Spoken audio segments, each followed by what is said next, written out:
Halo teman-temanku, selamat siang. Apa kabar semuanya teman-teman? Semoga teman-teman sehat hari ini ya. Hari ini tanggal 3 Agustus 2024 jam setengah 12 siang, teman-teman. Saya akan mengangkat mengenai berita yang viral. Kali ini salah satu saksi kunci ya, di kasus yang sedang viral, teman-teman, yaitu masalah Vina Eki di Cirebon. Ini bernama Dede. Nah, Dede ini dia adalah saksi kunci, teman-teman. Sebenarnya ada tiga saksi kunci, ya. Tapi Dede ini penting sekali di posisinya sebagai saksi yang salah satunya menyebabkan keputusan hakim menghukum beberapa terdakwa dengan hukuman seumur hidup ya. Saya nggak mau masuk ke materinya teman-teman, saya mau masuk ke hidup ini ya, arti hidup. Saya itu suka membahas mengenai ilmu rasa ya teman-teman.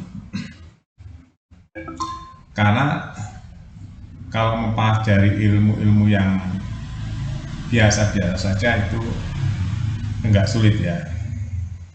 Yang paling sulit itu menemukan rasa yang ujung-ujungnya akan membuat individu atau manusia itu merasa damai di dunia ini dan akhirat nanti, teman-teman. Dede ini selama 8 tahun, ceritanya setelah memberikan kesaksian yang menurut Dede itu tidak benar, dia hidupnya tidak tenang. Hidupnya tidak tenang. Kalau teman-teman berada di posisi Dede dan teman-teman memiliki hati yang bersih, ya hati yang bersih itu sebenarnya manusia itu ada ya, setiap individu. Hati yang rasa yang bersih, hati yang baik, ya, itu pasti teman-teman hidupnya nggak damai. Karena di dalam hati setiap manusia itu, teman-teman ya, ada cahaya ketuhanan yang sifatnya itu kebenaran, kejujuran, kebahagiaan, ya, itu kemuliaan, ya, itu setiap individu sebenarnya ada. Cuma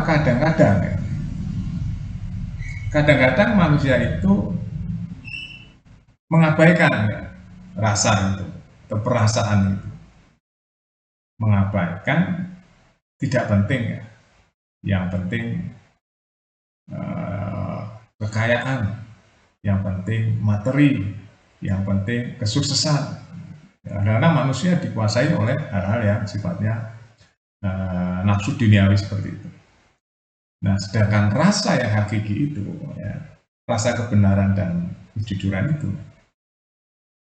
dia tertutupi atau termanipulasi oleh keinginan-keinginan nafsu yang lain. Sehingga orang itu tidak merasa bersalah jika melakukan atau merugikan orang lain. Ya, itulah yang membedakan antara manusia yang satu, yang sensitivitasnya tinggi, dan manusia yang satu yang sensitivitasnya tidak tinggi dan tidak mau peduli. Nah, Dedek kali ini menceritakan bahwa dia selama 8 tahun hidupnya nggak tenang. Hidupnya nggak tenang karena dia merasa sudah memberikan pernyataan yang tidak benar. Ya. Akhirnya kali ini di saat viral, Dede akan memberikan kesaksian yang sebenarnya dan mencabut kesaksian yang tidak benar di masa lalu, di tahun 2016-2017. Nah, jadi ini menjadi ramai lagi nih teman-teman di kasus yang viral Eki dan Vina ini di Cirebon. Ya, akhirnya banyak pengacara-pengacara yang dari Peradi itu membela dia. membela Dedek, karena memang Dedek akan mengungkapkan yang sebenar-benarnya supaya anak-anak yang diduga tidak bersalah itu bisa hidup bebas. Nah, banyak pengamat mengatakan bahwa ini ada sesuatu yang janggal. Akhirnya sudah ada Dedek, sudah ada siapa lagi, satu lagi itu yang sudah mencabut kesaksiannya. Kita tunggu saja teman-teman ya, nanti akan ada, hari ini kan ada kemarin-kemarin itu berjalan PK-nya Saka Tatal ya, itu pun jelas ya kalau kita pakai kacamata 0 ya, titik 0, itu jelas ya siapa bersalah, siapa yang nggak bersalah. Kemungkinan Saka Tatal akan berhasil PK-nya ya, nanti tergantung hakimnya. Hakimnya punya hati nurani enggak? Karena hakim itu ya teman-teman, itu sesuatu yang seperti pisau yang tajam sekali ya. Kalau dia zalim, dia akan langsung masuk neraka ya, dan hukumannya berat sekali. Tapi kalau dia jujur dan amanah, menegakkan kebenaran, yang mendekatkan kebenaran hakiki, mendekatkan kebenaran yang sebenarnya, itu akan dapat hadiah surga ya. Dan Golput itu seperti itu.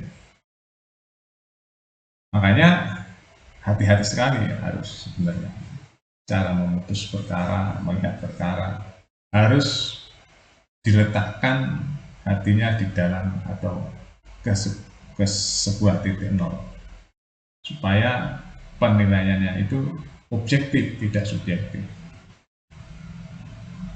Itu teman-teman ya. Saya nggak mengupas secara detail teman-teman, karena saya tahu situasinya. Banyak manusia-manusia yang menurut saya kredit sekali cara berpikirnya ya, sehingga saya hanya akan mengupas secara rasa saja, karena pada dasarnya setiap manusia itu memiliki rasa ya, memiliki rasa teman-teman. Ini rasa benar nggak ya, ini rasa adil nggak ini ya. Jadi memiliki rasa dengan cahaya-cahaya ketuhanan itu, karena cahaya ketuhanan itu tetap aja ya, dia tajam sekali terhadap sesuatu yang terjadi di alam ini, karena semua itu adalah yang mengatur tuh Gusti Allah ya. Makanya setiap manusia itu sebenarnya memiliki rasa keadilan, tinggal dia sensitif atau tidak melihat sesuatu. Kalau dia terasah sensitivitasnya, dia akan terasa melihat sesuatu, oh ini benar, ini enggak, ini benar, ini enggak, ini adil, ini enggak, itu terasa di dalam dirinya. Oke, itu aja teman-teman, gambaran tentang rasa ya. Kalau kita bongkar ilmu rasa itu teman-teman luas ya, ini saya kasih sedikit saja ya tentang melihat kasus ini dari ilmu rasa. Jadi kita dari begitu masuk sampai bercerita sampai keluar itu sebenarnya kita bisa merasakan mana yang benar, mana yang salah dari kalimat-kalimatnya. Itu teman-teman ya, di sidang Saka Tatal. Mudah-mudahan ya teman-teman, dengan kesaksian yang benar, kebenaran yang benar-benar hakiki, orang yang tidak bersalah dia akan bebas ya, mudah-mudahan. Karena hidup ini sebenarnya bisa dirasakan teman-teman kadang-kadang. Cuma manusia kadang-kadang nggak peduli dengan rasa itu dan hanya melihat sesuatu yang nyata-nyata saja. Terima kasih sudah nonton, sampai jumpa.